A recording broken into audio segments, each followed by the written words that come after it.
enjeux, c'est surtout de travailler sur l'éclairage public, en essayant d'avoir un éclairage public durable. C'est-à-dire qu'ils prennent en compte notamment ce qu'on appelle aujourd'hui la pollution lumineuse et les divers impacts qu'elle peut avoir. Oh, regardez la belle lumière sur le clocher du village. Avec les hirondelles autour. Il y a des enjeux dans les communes de diminution des économies d'énergie, puisque c'est quand même un enjeu clé, puisque c'est une dépense aussi pour les communes. Bon, je pense qu'on a remplacé déjà à peu près 20%. En remplaçant régulièrement les anciens éclairages par des éclairages LED, on le fait, on essaye petit à petit d'aménager toute la commune. Et toutes les nouvelles constructions, les nouveaux éclairages publics sont faits avec de l'économie. Vous pourriez économiser si tout l'éclairage public était en LED, par exemple? Si tout l'éclairage était en LED, on économiserait au moins, je pense, la moitié de notre consommation annuelle, quoi. Et puis c'est aussi un certain nombre d'impacts qu'on peut essayer de gérer à travers un éclairage public un peu plus durable, c'est-à-dire limiter l'impact sur la faune et la flore, notamment dans un territoire où on a une faune nocturne, comme la faune diurne d'ailleurs, qui est très riche. Et puis un impact aussi sur la santé publique, un enjeu qu'on connaît moins, puisqu'on est rarement dans le noir complet finalement, puisque la plupart des communes éclairent toute la nuit. Ça limite un peu la sécrétion de cette fameuse hormone qu'on appelle l'hormone du sommeil, la mélatonine. Cette fameuse alternance entre le jour et la nuit qu'on a perdue, qui est acquise depuis des millions d'années et qu'en quelques dizaines d'années on a perturbé. Et puis enfin, c'est aussi un des enjeux en termes de patrimoine, puisque le ciel c'est quand même le patrimoine commun de l'humanité, il n'y a plus trop accès finalement.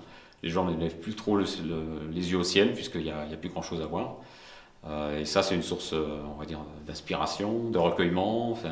Et ça, on l'a perdu, et on a perdu une grosse culture, un gros savoir autour de ça. Uniquement en observant le ciel, tu te rends compte en fait que tu fais corps avec les éléments, mais à l'échelle la plus large. C'est l'inspiration, c'est l'imagination, l'imagination des signes zodiacaux ou le reste. Le rêve, l'utopie d'aujourd'hui vient aussi oui, complètement. de tout ça. Et comme on dit, quand on rêve plus, on est mort. Beaucoup d'objets qui ont disparu à notre vue existaient. Vers 1500, il y a eu un catalogue des objets de Messier qui listait des objets que l'on ne voit plus aujourd'hui. On a pollué l'atmosphère et on s'est privé de tout ça. Je pense que la carte du monde de la pollution permet de voir où il y a encore des terres vierges de pollution. Par exemple, le Moissac, ou Régus, etc., c'est un tout petit triangle où on peut faire, par exemple, de la photo dans l'astronomie. L'air est quand même pur, il n'y a pas d'usine, il n'y a pas d'autoroute. Si on prend la vie, comment elle est apparue sur Terre, c'est toute une succession de catastrophes. Et de catastrophes cataclysmiques, c'est-à-dire des explosions d'étoiles, etc., etc., etc. Même pas la moitié.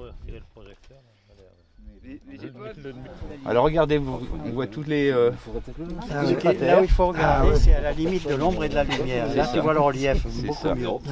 Maintenant, il y a des milliards de planètes. Donc, il y a peut-être une probabilité qu'on trouve de la vie ailleurs. Alors attendez, écoutez, attendez. Le petit duc, il est toujours dans les plateaux.